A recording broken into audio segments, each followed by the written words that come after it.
Again the anger of the Lord burned against Israel, and he incited David against them, saying, "Go and take a census of Israel and Judah." So the king said to Joab and the army commanders with him, "Go throughout the tribes of Israel, from Dan to Beersheba, and enroll the fighting men, so that I may know how many there are."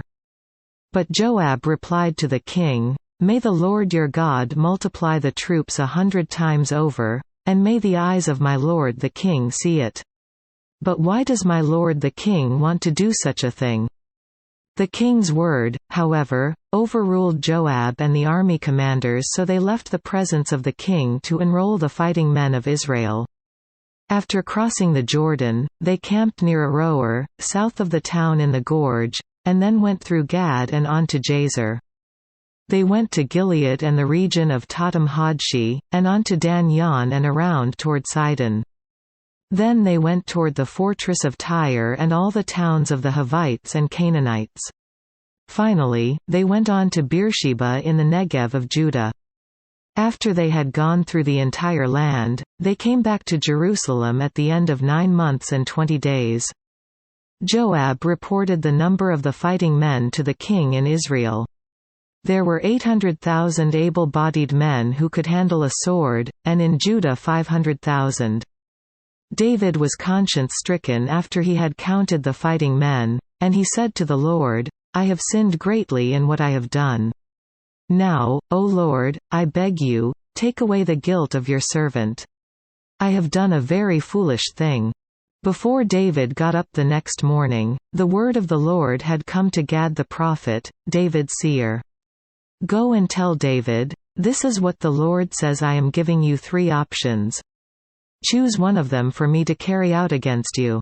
So Gad went to David and said to him, "Shall there come upon you 3 years of famine in your land? Or 3 months of fleeing from your enemies while they pursue you? Or 3 days of plague in your land? Now, then, think it over and decide how I should answer the one who sent me." David said to Gad, "I am in deep distress. Let us fall into the hands of the Lord, for his mercy is great, but do not let me fall into the hands of men." So the Lord sent a plague on Israel from that morning until the end of the time designated, and 70,000 of the people from Dan to Beersheba died. When the angel stretched out his hand to destroy Jerusalem, the Lord was grieved because of the calamity and said to the angel who was afflicting the people, "Enough. Withdraw your hand." The angel of the Lord was then at the threshing floor of Araunah the Jebusite. When David saw the angel who was striking down the people, he said to the Lord, "I am the one who has sinned and done wrong. These are but sheep. What have they done? Let your hand fall upon me and my family." On that day Gad went to David and said to him, "Go up and build an altar to the Lord on the threshing floor of Araunah the Jebusite." So David went up, as the Lord had commanded through Gad. When Araunah looked and saw the king and his men coming toward him, he went out and bowed down before the king with his face to the ground. Araunah said, "Why has my lord the king come to his servant?"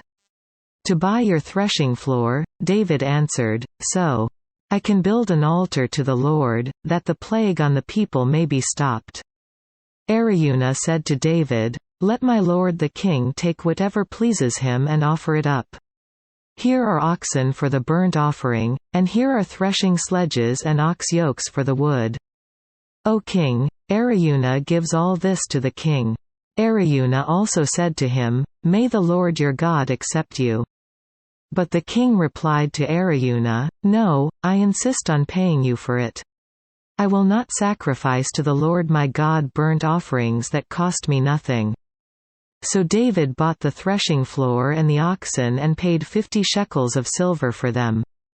David built an altar to the Lord there and sacrificed burnt offerings and fellowship offerings.